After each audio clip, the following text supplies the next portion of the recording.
我哋唯有係用我哋嘅方法，就好似我哋所講嘅私了，我哋就打返佢，話俾其他我哋所謂嘅藍絲，你再繼續搞我哋，你哋嘅下場都學似佢咁樣，都係頭破血流咁樣。Heads broken and blood flowing. Chilling words there coming from a 15-year-old boy. Let's call him Ming. His identity is protected. In the eyes of the law, he is still a child. Yet it is angry youths like him who have turned Hong Kong into a city of violence. Why are they so angry? What are the forces that have been influencing them? What lies ahead for them and the city? Welcome to the CGTN special. I'm Liu Xin. Join me as I unravel the forces vying for Hong Kong's future.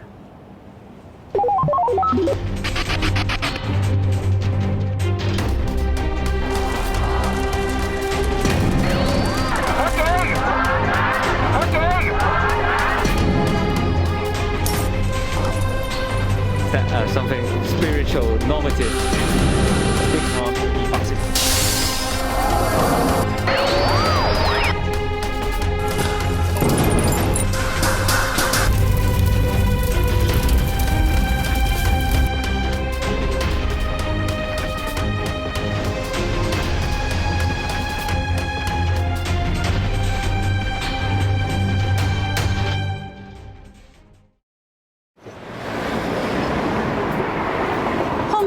has long been known for one of the world's freest and safest cities. It's known for its strong adherence to the rule of law. But a murder case which happened in Taiwan in February 2018 cast all of that into doubt.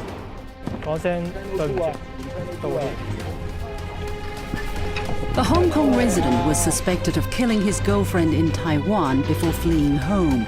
Due to legal constraints, he could not be transferred to Taiwan for trial. In February 2019, a bill was proposed to allow the transfer of fugitives from Hong Kong to jurisdictions not covered by existing agreements. Some locals and Westerners attacked the bill as a central government measure to transfer political dissidents and erode Hong Kong's freedom. Hundreds of protests and violent activities have been staged. In June, radical protesters gathered illegally in downtown Hong Kong. We have no intention to set a deadline. Chief Executive Carrie Lam suspended the bill, but protests and violence continued. More demands were raised, including amnesty for all arrested protesters and the resignation of Carrie Lam.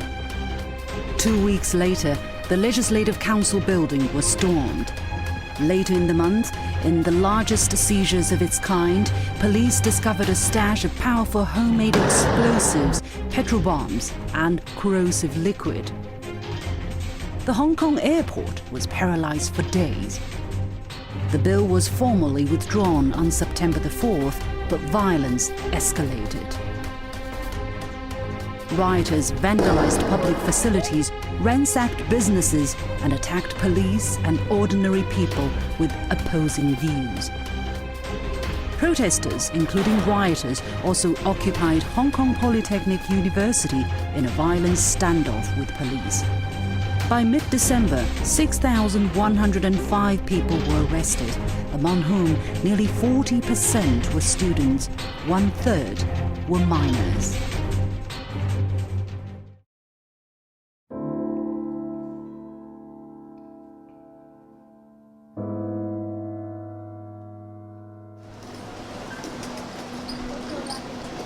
Like Ming, countless of his generation grew up in Asia's international city, an epicenter of globalization.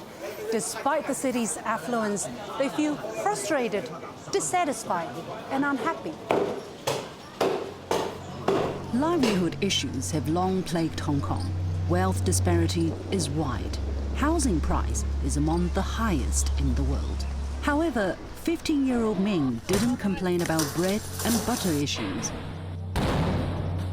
He claims to be a warrior, or radical protesters who advocate violence in social movements. And he's not alone. Many as young as Ming found themselves embroiled in this movement. 你不担心被捕吗？一定擔心的。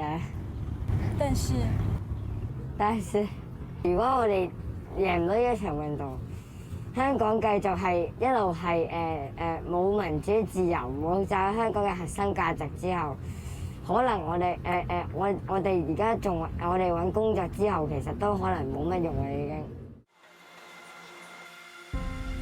Under British colonial rule, Hong Kong people had no say about the city's governance. They had few political rights in general.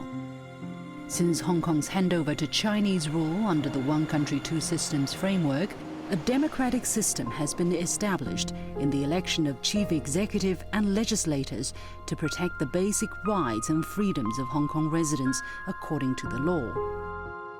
In 2019, Hong Kong ranked third globally on the Human Freedom Index compiled by Canada's Fraser Institute. Its justice system was ranked 16th out of 126 economies according to the World Justice Project.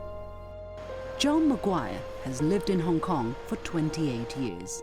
In Hong Kong, under the British, there was no democracy. They only introduced it very late in the day before the handover. I think Hong Kong has got more democracy today than it's ever had in the past. For sure, when people look back to the British rule and as some sort of glory period, I think that's wrong. The British ruled Hong Kong for slightly over 150 years, and they never allowed the election of the governor once, not in any form at all. Right. Now you have the election of the governor. Now, when Britain ran it, there was no election of the governor at all. This is complete hypocrisy. Ming and his peers clearly disagree. They believe that for the sake of democracy and freedom, violence is acceptable. Though their numbers are small, their involvement at such a young age has prompted concerns about the future of Hong Kong. How have they formed such radical views?